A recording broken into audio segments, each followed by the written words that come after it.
à tous la famille, j'espère que vous allez bien. En tout cas moi ça va, très en joie aujourd'hui d'être avec vous tout simplement. Du coup on va passer une petite présentation des deux intervenants aujourd'hui parce que voilà, c'est de nouvelles personnes. Ensuite on va vous dire quel est le sujet du jour. Moi en tout cas merci pour les premiers retours qu'on a eu, ça fait super plaisir. On essaie de mener à bien ce projet-là et on n'y arrivera pas sans vous. Donc continuez à partager, à liker, à mettre des petits commentaires également sur les améliorations qu'on peut avoir, qu'on peut faire et également les différents sujets que vous voulez qu'on traite tout simplement.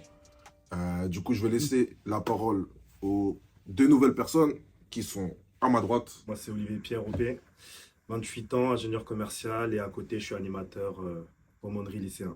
Salut les gars, moi c'est Andy, métis. C'est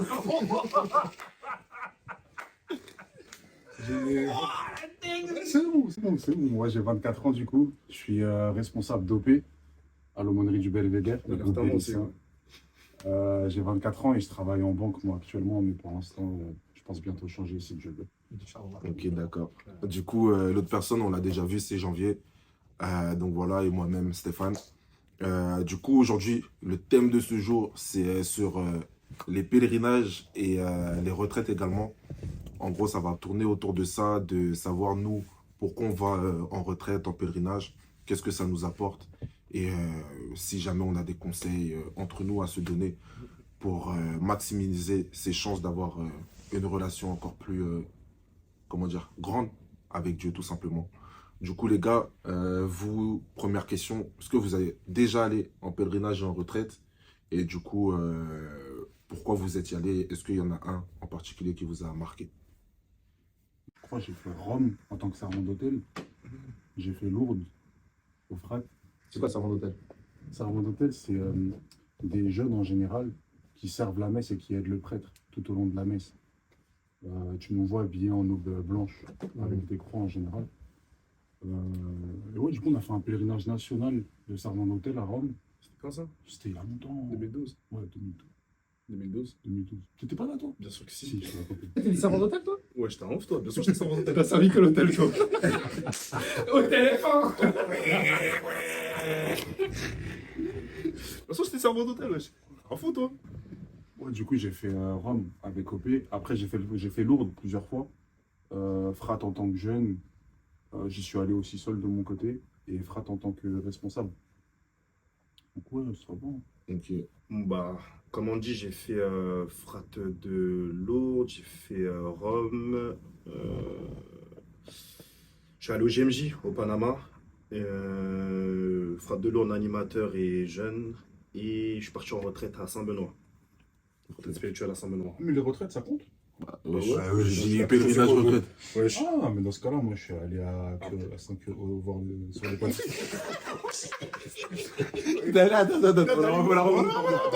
T'es allé où? Pull-up. Je suis allé sur les pas du Saint-Curé d'Ars, Ok. à Ars, en France. Ouais. Je suis allé Pontmain. à Bruxelles, Ouais. à Pontmain. À Je suis quoi? allé à Pontmain, À quoi? à Bruxelles, Ouais. au couvent Saint-Antoine. Ouais. Et après, j'ai fait plusieurs retraites aussi en France. Ok. Ici, là. T'as un vécu, hein. Ça va, hein. En kilomètre la voiture. Ça fait du bien. 10 km. C'est un flux. Et toi, Janvier? Ouais, moi j'ai fait des retraites. Je suis parti à. J'étais avec lui là. Non, j'allais dire on était à Ibiza, mais c'est pas une retraite Ibiza. En fait. Écoute, je suis parti. Non, écoute. Je suis parti. On était parti discerner. Non, je suis parti en retraite de discernement. Et franchement, ça m'avait fait un grand bien. On pourra évoquer par la suite. Je suis parti à. Où, à Ibiza? Ouais, sur la plage, tu dis ça encore? Mais c'était où ta retraite de discernement? C'était dans le 92. Mais on va évoquer par la suite. Ah, ok. J'ai fait celle-là. J'étais avec toi à Saint-Benoît, sur Loire. J'étais à Frat de Lourdes, Frat de Janville aussi. Rien, il n'y a pas personne qui était à Dieu. Il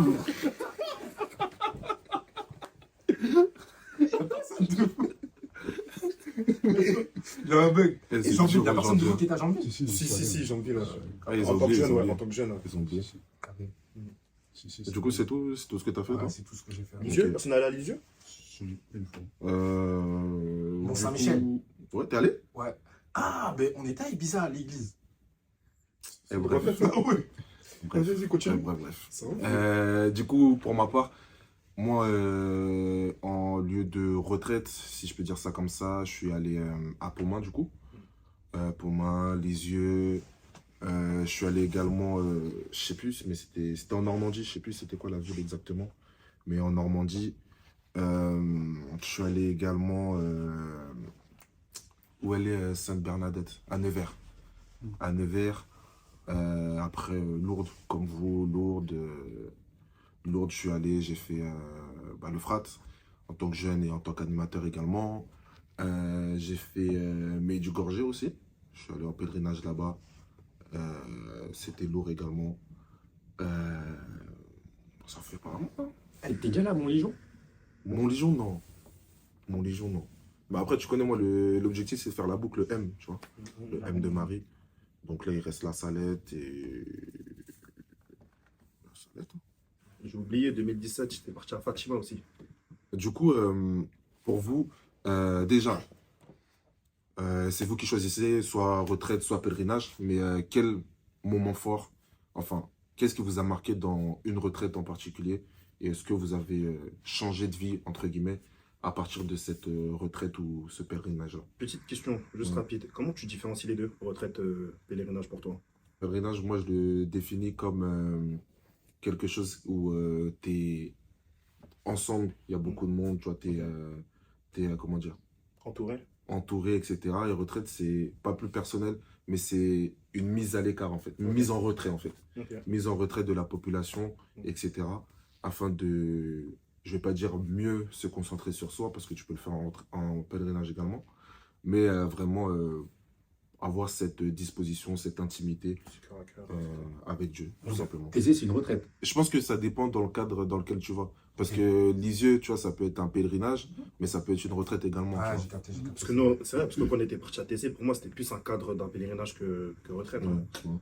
C'est vrai, c'est vrai. Donc, Vas-y. pour répondre à ta question, pourquoi je suis parti en retraite, c'est ça? Non, quelle retraite ou pèlerinage t'a marqué le plus en vrai? C'est quand je suis parti à Saint-Benoît. Quand je suis parti à Saint-Benoît, c'est... J'étais parti à l'époque avec mon père. Je suis reparti avec janvier, c'était quand? C'était l'année dernière. Ouais, 2022.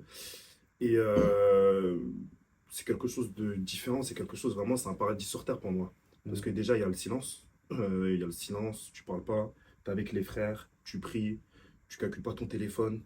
Tu peux marcher un petit peu. Tu as vraiment le temps de faire une introspection par rapport à toi, par rapport à ta vie. Réfléchir ce qui va bien, ce qui ne va pas. Et ce que j'ai apprécié le plus, c'est vraiment, c'est un, comment dire, c'est un lieu bénédictin, si je ne me trompe pas. C'est chez les bénédictins. Et quand ils faisaient les psaumes, quand ils faisaient les prières, quand ils chantaient, etc., c'était vraiment quelque chose de beau. Vraiment, je pense que c'est le seul endroit, ou l'un des seuls endroits, où je ressentais pardon, ce cœur à cœur avec Dieu. Et c'est d'ailleurs là où j'ai développé cette prière d'oraison. C'est là où vraiment l'oraison, où vraiment je ressens comment Dieu me parlait. Il y avait un pouvoir. Hein. C'est un truc de ouf. C'est un truc de ouf, vraiment. Il y en a beaucoup, ils aiment bien la louange, ils aiment bien voilà, différents types de prières, mais quand je fais l'oraison, surtout quand je fais l'oraison à Saint-Benoît, c'est quelque chose de particulier, c'est un truc de C'est ouf. quoi l'oraison? L'oraison, c'est la prière en silence, c'est le cœur à cœur avec Dieu, tout simplement. Tu parles pas, tu médites ou tu pries intérieurement. Et vraiment, c'est tellement silencieux que tu as le temps de refaire toute ta vie, tu as le temps vraiment de réfléchir et tu as des images, tu as des conversations. C'est un truc de ouf. Et tu disais la dernière fois c'était en 2022. Mhm. Et avant ça, c'était quand tu étais allé? 2013, 2014, je pense. Ok. Non, 2013, 2014, ouais. Ok. On dit c'est comment, c'est quoi qui t'a le plus marqué? Moi, en fait, j'hésitais à vous à aborder l'un des deux parce que j'ai fait une retraite quand je suis parti au couvent Saint-Antoine à Bruxelles. Là, je peux dire Dieu, il m'a parlé là-bas, tu vois, en vrai. Et c'est la première fois de ma vie que je ressentais ça comme ça. Mm. Mais en vrai, là, comme ça, genre, j'ai envie de vous parler du Frat de Lourdes. Hein. Mm. Du cache pas, parce que Il y en a un en particulier? le dernier, là, Ouais. en gros, celui de 23, 2023, là, du 23, 23 au 28 avril, 27. on est parti avec les lycéens à Lourdes, les lycéens de mon aumônerie, donc du Belvédère, diocèse de Créteil. Et on avait 42 jeunes, 9 accompagnateurs. Et au début, il y avait beaucoup de pression dans la préparation et tout. OP, il est là, hein. OP, il est là, il était avec moi. Il y avait beaucoup de pression et tout. Et il y a des moments, j'avais envie de tout lâcher. Mm. Mais en fait, quand je suis arrivé là-bas, vivre le pèlerinage, ça m'a fait mal. Mais c'est pas un mal genre qui te détruit. Je sais pas si tu vois ce que je veux dire. C'est un mal genre qui m'a permis de me rendre compte de la richesse qu'on avait et de l'importance que moi j'avais à travers mon rôle d'animateur. Et en fait, je pense que ce pèlerinage-là, il a changé ma vision du rôle d'animateur pour les jeunes à l'aumônerie, par exemple. Tu vois. Genre, c'est pas t'es animateur de 18h à 21h une fois par mois, et après c'est terminé. Tu vois. Genre, c'est un travail continu, et j'ai senti en fait que, en fait, ils ont besoin de nous tout le temps, tu vois. Comme moi, j'ai besoin de mes frères, en vrai, j'ai besoin de vous, tu vois, sinon c'est chaos. Bah, eux, en fait, ils ont besoin de quelqu'un aussi. Et ce quelqu'un, ça peut être OP, ça peut être moi, ça peut être l'un de vous. Genre, mais là, en l'occurrence, c'était nous, les animateurs, qui étions avec eux. Avoir des grands frères. En fait, je Ouais. t'ai senti vraiment en tant que grand frère sur un, Ouais, voilà. un moment. Et le moment où vraiment dans ma tête, ça a fait tilt, c'est, je suis arrivé là-bas en mode, Eh, Andy, t'es responsable, faut que tu te montres fort, tu vois. Il n'y a pas de, ouais, il y a pas de tu pleures ou je sais pas quoi, genre, c'est chaos, tu vois. Mobutu, le mec, on l'appelait. Mobutu. Carrément, les petits La ont fait un montage. Ouais, j'ai rigolé, moi. Dictature. Les petits ont fait un montage avec ma tête, tout. Non, je suis arrivé en mode, ouais, je pleure pas, je suis un bonhomme, tout. C'est pas, à un moment, surtout, en fait, il y avait le sacrement des malades. Et à ce moment-là, ils ont innové un peu. Tous les petits, en fait, lycéens pouvaient spontanément demander le sacrement des malades. Ok. Et il y avait des prêtres un peu partout, tu sais, dans notre groupe, on avait un aumônier, donc il était avec nous sous P10. Et en fait, on en avait parlé plus tôt dans la journée. Comme ça, ils savaient ce que c'était, et tout, ils se préparaient, ils avaient l'occasion de parler avec le prêtre qui nous accompagnait. Et en fait, au moment où ils devaient se lever pour recevoir le sacrement des malades, je les voyais se lever un par un, genre. Pas tout mon groupe, hein, mais un tiers ou la moitié de mon groupe se levait un par un. Et moi, en fait, j'étais là, je les regardais, et dans mon cœur, genre, j'avais archi mal pour eux, genre, tu vois. J'avais archi mal dans le sens où je me suis dit, en vrai, genre, ils souffrent de fou, et moi, je suis là, jusque-là, genre, je regardais, tu vois. Donc, ça m'a fait mal, et je pense qu'il m'a tué, c'est quand, genre, j'ai vu l'un des animateurs se lever. Putain, j'ai pleuré comme un gamin. J'ai pleuré toutes les larmes de mon corps. Et à partir de ce moment-là, bah, j'ai pris mon pèlerinage autrement. Je l'ai vraiment vécu. J'ai pris le temps de parler à mes jeunes et de changer, en fait, de me dire en vrai, de toute façon, c'est fait, c'est parti, c'est parti. Vis ton pèlerinage. Et C'était quel jour ça? Mercredi. Ouais, c'était mercredi. Mercredi, ouais. C'était quoi le troisième jour? On a eu lundi, mardi, mercredi, l'avant-dernier. Ok. Et c'est pas mardi. Il me semble que c'était mercredi. Parce que jeudi, c'était tout ce qui est. Non, de mémoire, c'était mardi. Mardi, parce que mercredi, c'était festif. C'était jeudi, on mardi soir. partait. En Mardi gros, on est soir. arrivé lundi Ok. et Mardi. c'était le mardi soir. Ouais. Ok. Ouais, Donc, du ouais, coup, après, j'ai vécu ma semaine bien, tu vois. J'étais fatigué, on dormait pas beaucoup, mais c'était puissant. Et tous les moments qu'on vivait avec les jeunes, bah, je les appréciais, tu vois. C'est-à-dire que pendant ce pèlerinage-là, je vous cache pas, j'ai beaucoup reçu. Ok. Et j'ai beaucoup appris aussi sur Maman Marie. Ok, Du coup. Toi, Janvier, ça se passe comment? Moi, il y a vraiment allez, deux, trois pèlerinages, retraites qui m'ont marqué. Il y a une en particulier. Une en particulier, je te dirais le Frat de Lourdes. Frat de Lourdes 2014. Bah, justement, je vous avais même vu à ce moment-là. Et parce que, pourquoi ça m'avait marqué? Parce que, tu vois, quand tu grandis dans un contexte, tu vois, quand tu grandis dans un quartier, majoritairement, t'as pas forcément beaucoup de potes catholiques qui sont avec toi, tu vois. Tu grandis plus avec des musulmans, tout ça. Et le fait de voir, quand je suis arrivé là-bas, il y a une phrase intérieure qui m'a dit, tu n'es pas seul à vivre ta foi. Et ça m'a fait bizarre, genre de passer d'un bâtiment où t'as des frérots musulmans, ils sont là, ils vont tous ensemble à la mosquée. Vous êtes là, deux, trois, vous allez à l'église. Et là, tu viens dans un endroit où tu peux crier Jésus dehors comme tu veux.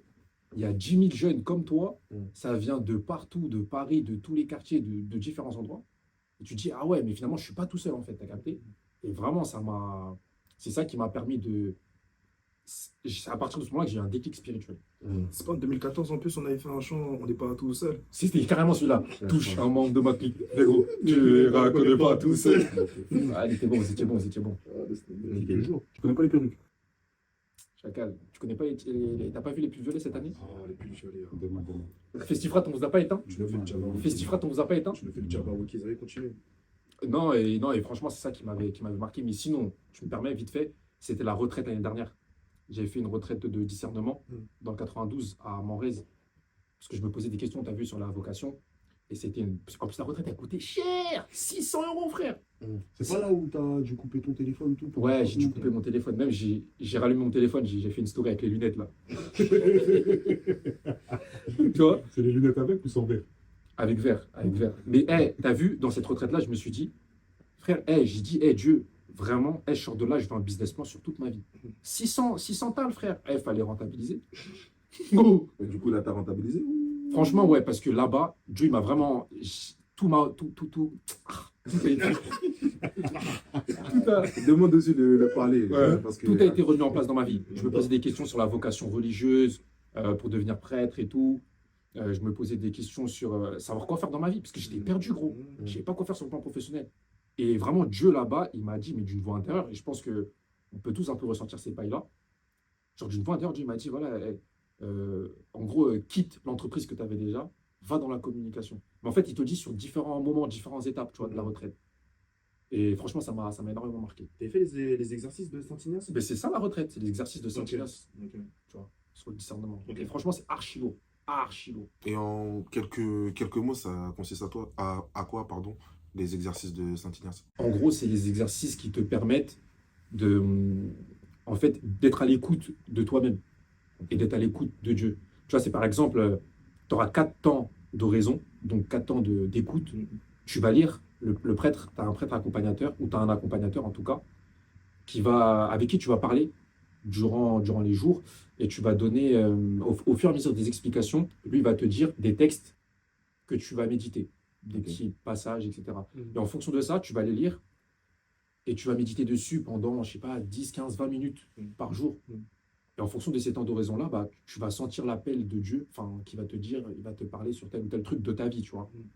Et comme tu es coupé du monde, vraiment, tu sens vraiment que Dieu, il te parle, gros. T'as capté, c'est pas du mytho. Ok. Du coup, pour revenir à ça, moi, vraiment le truc qui m'a... Enfin, un peu comme vous, je pense que bah, le FRA, tout ça, etc., c'était cool.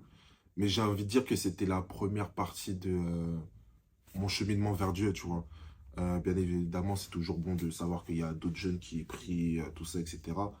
Mais j'ai envie de dire que c'est la foi d'enfant à cette époque-là. Mais là où j'ai commencé à développer ma foi d'adulte, c'était quand je suis parti au pèlerinage de Medjugorje. Alors, ça a changé ma vie, hein. Ça a bouleversé ma vie, ça a changé ma vie. La manière de voir, de me voir moi déjà. Tout simplement, de me voir moi, de voir le chrétien en tant que tel, tout simplement. Parce que, en fait, là-bas, ce qu'il faut savoir, c'est qu'il y a une atmosphère assez particulière. C'est que jusqu'à présent, bah, je cours pour rechercher cette atmosphère-là, tu vois. Mais c'est quand tu arrives là-bas, c'est paisible, tu vois. C'est paisible, tu es en paix, tu vois. Tu avais ce sentiment-là à Saint-Benoît, c'est multiplié, tu vois. De toute façon, tu vas le vivre bientôt. Mais c'est multiplié et c'est quelque chose, tu as vu, c'est limite palpable, tu vois. C'est limite palpable. Et en fait, du coup, bah, moi, je suis arrivé dans cette optique-là et vraiment, la première fois où je suis allé, parce que je suis allé 2 fois, la première fois où je suis allé, c'était vraiment... le centre du pèlerinage, c'était Seigneur, Maman Marie, apprenez-moi à aimer, tout simplement. Parce que moi, là-bas, je suis quelqu'un, l'amour, tout ça. T'as le cœur dur. Oh là là. Faut pas me parler de ça, tu vois. Faut pas me parler de ça. Mais en vrai, bah justement, j'avais à cœur de changer ça, tu vois. Parce que c'est pas une vie de vivre tout simplement dans la négativité, que ça soit même d'être renfermé ou je ne sais quoi, tu vois, c'est pas une vie. Et en vrai, l'amour, c'est beau, tu vois. En vrai, l'amour, c'est beau. Donc, du coup, pendant tout le long du pèlerinage, je demandais ça. Et en vrai, ce qui m'a marqué le plus là-bas, c'est que, en vrai, je crois qu'on était, enfin, on était plus de 60 000, bref. Mais lorsqu'il y a le Saint-Sacrement, tu vois, t'entends pas une mouche voler, tu vois. Le silence, il est incroyable. Et en fait, c'est bizarre, mais c'est le silence qui te parle, tu vois. Petite question, c'est quoi le Saint-Sacrement? Saint-Sacrement, pardon, c'est lorsque bah, Jésus l'est exposé à nous, tout simplement. Avec, enfin, dans l'hostie qui est un peu plus grande que celle qu'on prend à la messe, tout simplement. Et du coup, ouais, c'est durant ce temps-là, c'est vraiment le silence qui m'a parlé. Et il m'a parlé en nettoyant mon corps, tout simplement, tu vois. En nettoyant mon corps, vraiment, tu sens la présence de Dieu, tout simplement, et il te bouscule, en fait. Et ça veut dire que lorsque tu reviens, bah, t'es bien, tu vois, t'es bien, t'es apaisé, c'est fort. Et bah, tu te dis, bah, maintenant, tu dois repartir au boulot, tu vois. Tu dois repartir au boulot, tu dois pas forcément, comme on peut le faire, ou avoir envie de faire, évangéliser les gens, tout ça, etc. Non. Tu dois évangéliser par ce que tu es, tout simplement, tu vois. Ce que tu es, ce que tu deviens et ce que tu seras, tu vois. Donc, en vrai, c'était beau et fort par rapport à ça. Et vraiment, j'encourage tout le monde à aller là-bas au moins une fois. Parce que je suis sûr et je suis persuadé que ça va changer ta vie, tu vois. Ça va changer ta vie parce que, ouais, faut le faire tout simplement, tu vois. Je sais plus, je crois que c'était en... Je sais plus, ça fait combien de temps je suis allé, mais... 2013, 2014, 2015. Mais depuis ce jour-là, tous les jours, je vous en parle, je vous dis, allez, allez, allez, allez, allez, Déjà, allez. il va vraiment. Ça Allez. fait 7 ans. Ça fait 7 ans qu'il m'en parle. Depuis, je dis, Ça fait 7 ans qu'il va, m'en parle. va, Je suis va. là, au mois de juin. Et là, Ça fait 7 ans qu'il m'en parle. au mois de juin, il va aller. Et vous allez voir, on va faire un nouvel épisode. Et sa vie, elle va changer, tu vois. Sa vie, elle va changer. C'est trop bien. Lui? Oui, il a raison, lui. Mais non, en vrai, voilà. Je vais habiter là-bas aussi. Ah, t'auras plus envie de revenir, hein, je te mens pas. Je te mens pas, mais en tout cas, ouais, c'était très fort. Et du coup, moi, l'autre partie que je voulais aborder, c'est, du coup, dans ces retraites-là, dans ces choses-là, est-ce qu'il y a un événement marquant d'une rencontre avec Dieu que vous avez vécu? Ah, tu vois, là, du coup, je reviens sur Bruxelles. Ouais. Tu vois. Moi, je reviens plus sur Bruxelles dans le sens où je suis arrivé, on m'a dit, ouais, il y a une sœur qui m'a témoigné vite fait, elle m'a dit, tu vois, ce parking-là et cette église-là, c'est un lieu où il s'est passé un miracle pour moi. Et tu connais, vas-y, Demain. demain. Quand j'étais, à un moment, on faisait, j'étais avec toi, on faisait un temps de prière, on était à 3. J'étais avec Janvier et une autre sœur à nous. Je sais pas si tu te rappelles Janvier. Là, je me souviens carrément. Moi, je demande à ce qu'on prie pour moi, pour les combats intérieurs que j'ai. Les deux autour de moi, donc la sœur et Janvier, ils se mettent à prier pour moi. Tu vois. Ils prient, ils prient, ils prient. Juste après, il y a le frère qui prend le micro et qui parle. Donc c'est un frère franciscain d'abord, du couvent Saint-Antoine. Il prend le micro, il parle et tout. Et de temps en temps, il avait des visions. Tu vois. Il voyait des choses. Sauf que moi, vas-y, tu connais, genre... je me dis, ouais, vas-y, tu vois, t'inquiète. C'est pas un moment, il décrit ma chambre, les gars. Quand je vous dis décrit ma chambre, t'es déjà venu dans ma chambre. Ouais. T'as vu, il y a le bureau, il y a Ouais. 2 pieds, il y a une télé et il y a un cadre en haut. Ouais. Il y a un cadre, j'avais des photos de tout le monde, sauf qu'il y a une photo qui manque. Et en gros, il décrit ma chambre avec ce cadre-là, exactement. Et il dit quoi? Il dit, ouais, cette personne-là est guérie d'un mal intérieur. Fini. Sur le parking, je crois que c'était la veille, on partait. Je parlais avec un groupe de filles de l'association avec qui on était partis. Fidé. Il n'est pas fidèle.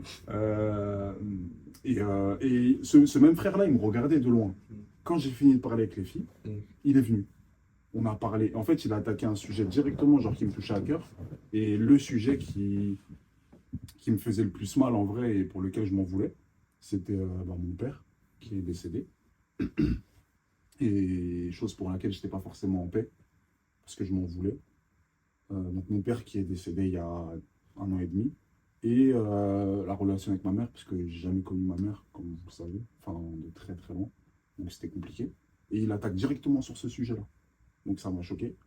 Et là où vraiment, comme on dit, jamais 203, Là où vraiment je me suis dit, Eh, c'est bon, il faut que tu te pardonnes, il faut que tu passes à autre chose. C'est quand je suis rentré, il y a une sœur qui m'a envoyé un message. Elle m'a dit, en gros, à chaque fois qu'elle me regardait pendant le week-end, à chaque fois qu'elle me regardait, les larmes qui coulaient en me voyant, enfin, elle avait des larmes qui coulaient pour moi quand elle me voyait. Et la seule phrase qui lui revenait en tête, c'est Andy, pardonne-toi. Mm. Donc en vrai, genre, ce week-end-là, il a tourné qu'autour, ouais, Andy, faut que tu te pardonnes. Mm. Andy, pardonne-toi sur ci, sur ça. Avec des personnes avec qui, genre, le frère, j'ai jamais communiqué avec lui, tu vois. La sœur, avant d'arriver, elle savait que, voilà, mon père est décédé, ceci. Mais je ne lui ai pas dit, ouais, prie pour moi, pour cela, tu vois. Et je me suis dit, ouais, ça y est. Ça y est, genre, tu m'as parlé. Je suis rentré, j'étais bien. Tu connais, genre, j'étais sur mon petit nuage, tout tranquille. Pépère. Mais du coup, en parlant de petits nuages, c'est quoi les conseils que vous avez qu'on a à se donner pour l'après-retraite, l'après-pèlerinage? Parce que justement, on est dans ce petit nuage, on croit que tout va être beau, tout ça, etc. Mais après, tu reviens au travail, tu as tes collègues, tu as les mêmes collègues en fait, tu as la même famille, tu as la même copine ou je ne sais quoi, tu vois. Bah, toutes ces personnes à côté, bah, Je suis pas sûr. Je suis pas très sûr. Je suis pas très sûr. Ouais, j'ai vu le regard là-bas. Il parle de quoi, lui? moi, je parle de copines pour vous. Moi, je me mets pas dans un. On va dire qu'il est marié. Moi, je me mets pas dans un. C'est un marié fait Je me l'ancien. mets pas dans ce thème. 24 heures. Mais voilà, en fait, tous les événements, enfin, tout l'environnement autour de nous bah, ne change pas, mais c'est nous qui changeons. Donc, en vrai, comment s'adapter à l'après-pèlerinage, l'après-retraite? Pour moi, la retraite, ça nous permet d'avoir ce que tu disais, Janvier, le business plan. C'est de réfléchir qu'est-ce que je vais faire, comment je vais le faire, quelles sont les armes que je vais utiliser pour faire les actions que je dois faire. L'après-retraite, c'est que tu dois mettre en application coûte que coûte ce que tu t'es dit durant la retraite. Parce que si tu le fais pas, en gros, la retraite, elle a servi à rien. Pour moi, pour ma part, hein, ça a servi à rien. Et tout simplement, si tu dois arrêter des relations, arrêter des relations. Si tu dois te réveiller plus tôt pour la prière, tu te réveilles plus tôt pour la prière. Si tu te dis que tu dois lire un passage de la Bible par semaine, faut que tu le fasses. En gros, c'est vraiment mettre des actions en œuvre pour que ça soit un mode de vie, tout simplement. Et pour que ça soit plus naturel qu'auparavant. Et du coup, comment ça perdure? Parce que ça, c'est bien beau, Ouais. une semaine, 2 semaines, t'as vu? Pour moi, Mais comment tu fais pour perdurer tout ça? j'ai capté où tu vas en venir. Pour moi, une retraite ou un pèlerinage par trimestre. Pour moi. Histoire de garder ce feu, de garder vraiment cet élan enfin, ce souffle de vie, tout simplement. Pour moi, c'est très important parce que là, on rentre du pèlerinage de Lourdes.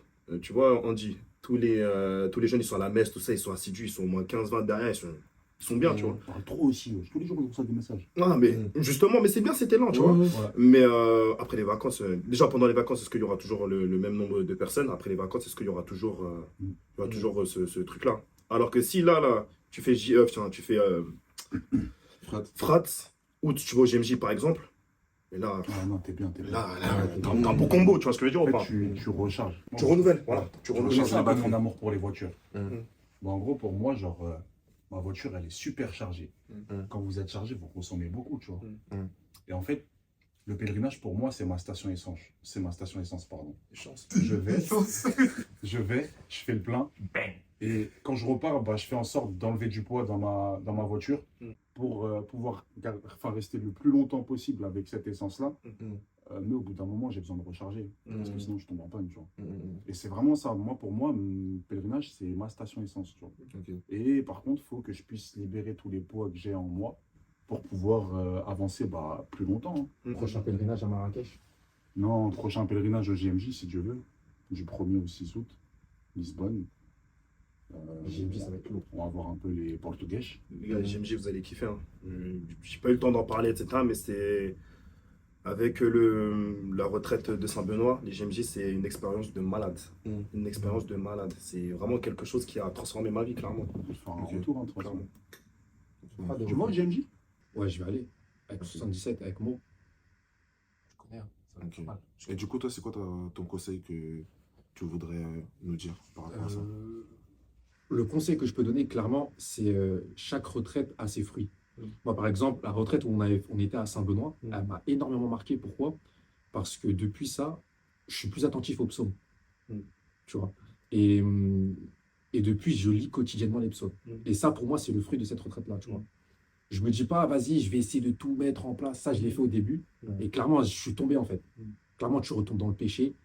Et c'est pas bon. Je me dis, vas-y, j'essaye de pas être trop sûr de moi, trop sur un bloc, tu vois. Parce que je retombe dans la vie de tous les jours. Donc, je pense que c'est aussi la routine des retraites. Mais vraiment aussi prendre le temps avec soi-même. Tu vas prendre le temps avec soi-même.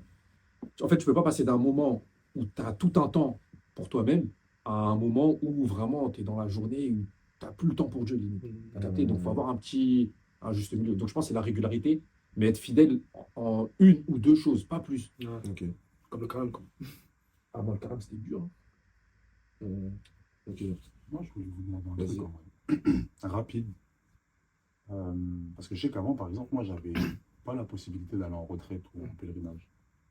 Je fais comment à ce moment-là? En vrai, si t'as pas la possibilité d'y aller, possibilité, c'est de quelle manière déjà? Financier. Financier, même quand j'étais un peu plus jeune, tu connais. Niveau parents, tout ça, je sais que moi, je pouvais pas forcément y aller. Pas parce qu'ils voulaient pas, mais parce que bah, tu as l'école, t'es pas assez autonome pour y aller, etc. Ce qui est normal, tu vois. Mais du coup, bah, je pouvais pas partir d'Île-de-France pour aller en retraite ou autre. Comment est-ce que tu vas gérer à ce moment-là? Déjà, en vrai, en fonction de là où tu habites, parce que je sais, nous, tu vois, on est dans le 9-4, bon, en vrai, on peut aller chez les sœurs, tu vois, aux annonciables. À Thiers, ouais. À Thiers, C'est ça. tu vois, on peut faire, tu peux faire une retraite, bah, tu peux faire le week-end là-bas, tu vois, tout simplement. Sinon, en vrai, en fonction de si tu es jeune, si tu es moins jeune, etc., je sais qu'avant, on le faisait, ici, avec l'aumônerie, tu vois, c'est que ensemble, on allait dans un lieu où on pouvait accueillir du monde, etc. Et justement, on se retirait et on passait tous ensemble bah, un week-end où bah, on accentuait vraiment cette relation avec Dieu, tout simplement, tu vois.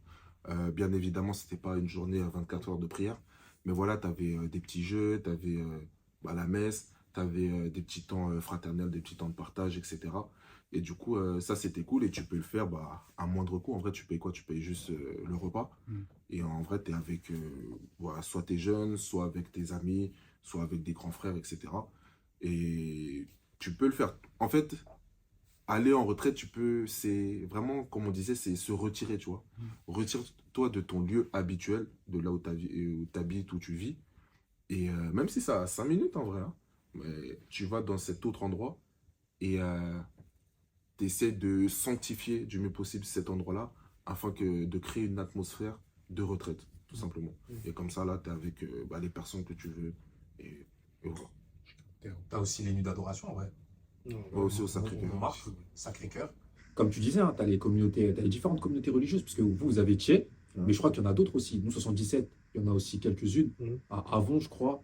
Et peut-être, vas-y, un peu. Je sais pas si où. En fait. Mais en vrai, tu vois, tu as des petits trucs comme ça. Ou même un truc tout bête. Hein. Tu passes un samedi ou un dimanche. En réalité, tu passes une journée où tu fais le tour des églises, tu te poses dans une église. Ça fait une retraite, en vrai. Tu vois. Ok. Bon, en tout cas, merci beaucoup, les gars. Non, merci. Ça va, c'était cool? Ouais, c'était marrant. Ouais, ça va, ça va, la ça va. première, pas trop stressée? Non. Qui? Non. Chez vous? Tu vois Ouais. Pépère. Ah Moi, je suis ouais. bien. Ah ouais, étiquette tout. Moi, juste la prochaine fois, ne mettez pas à côté de P, en vrai. On dirait un danseur d'hip-hop comme ça. Avec moi, qu'est-ce que ça voit là? Il fait le tisme du coup. Ça en plus. Toi, t'es jaloux?